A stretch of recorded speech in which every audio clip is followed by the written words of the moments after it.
originally from Akron, Ohio. I got shipped out of here by I was brought in by the private detective from a severe head injury. Who brought me in because I was very disoriented after the injury, of course.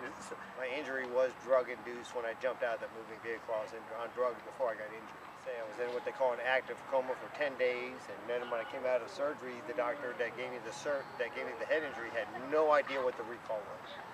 Because you never know after a severe injury. And then I went was put into Tangram Rehabilitation, which is now called Rest Care. A lot of the students from Texas State now work for Rest Care. But it was Tangram when I was there, and I was a client for 4 years. I had my own landscape company in Ohio, and then what happened was after I graduated from Tangram Rehab, it was a nursery rehabilitation where I was trained in Texas how to landscape in Texas versus Ohio. And then I did so well, I was hired in as a staff member.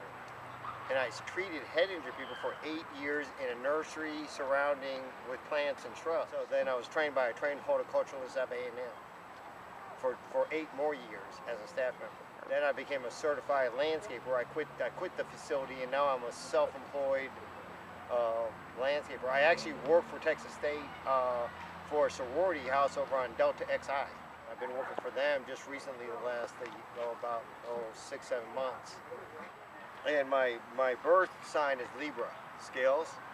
So whatever I do, doesn't matter if it's landscaping, living conditions, organization, I am hard on myself on organization and cleanliness to keep my life as even as possible. If it's a little bit, if like somebody comes up and says, hey man, you look funny, you act funny, you talk funny, and they're really belligerent, eventually it'll affect me. Because I'm saying, I must have done something wrong, you know. So normally I stay in dry places. I've been drug-free since 1986. I went to a party when I was 16, and I drank 12 doubles of tequila and orange juice. And then I walked a mile home. I haven't had a beer or alcohol since I was 16 because I poisoned myself when I was so young that I learned it wasn't a good idea to drink because I didn't like the hangover. Because if you get a hangover when you're that young, normally you won't drink ever again.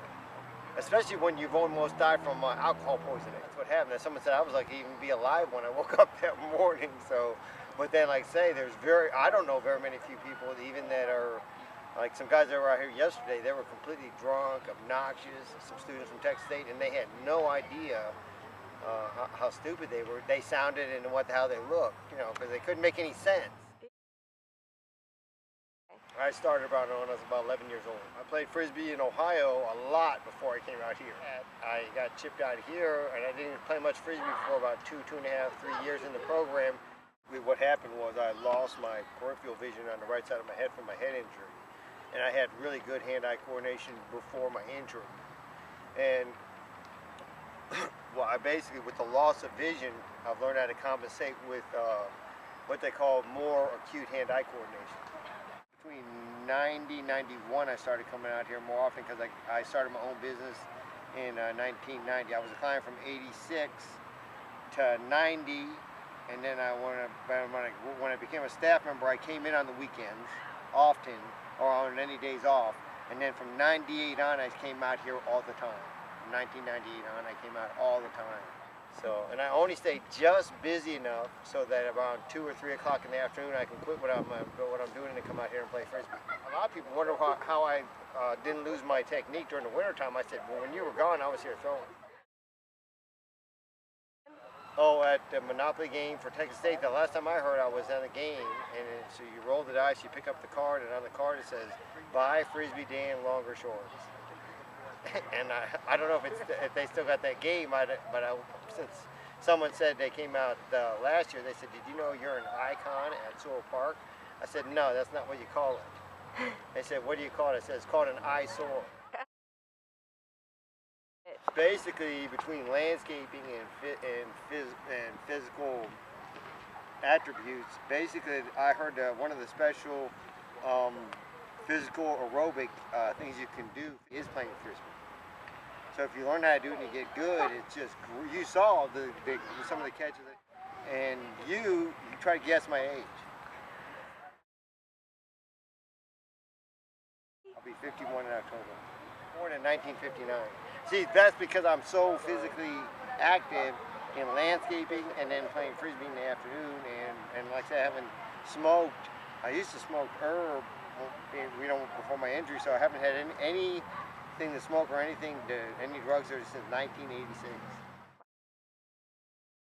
One of the craziest things I just saw a few days ago on a weekend, there was about 150 students on that hill.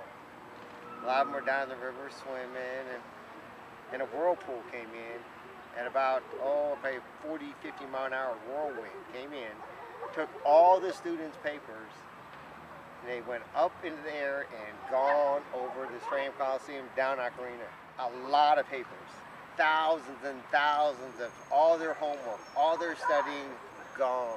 Finals are coming up, and that would pretty much, they're probably stuck in libraries right now and in study halls trying to get all their stuff done. And the other thing has been, one day I threw my Frisbee, I threw it from over here, and a whirlwind came up, brought the Frisbee up about 50 yards straight up into the air, went across the street and just missed going in the back of a pickup truck, and then down on the other side of the river there. But then another time, just happened about last week, a week and a half, 2 weeks ago, some students came in here to play Frisbee, and just a couple guys, I threw the Frisbee to them, and their buddy came down the street in a little car, like a Taurus, 4-door. They took my Frisbee, they ran over to the rail, jumped into their guy's car, and ran off with my Frisbee.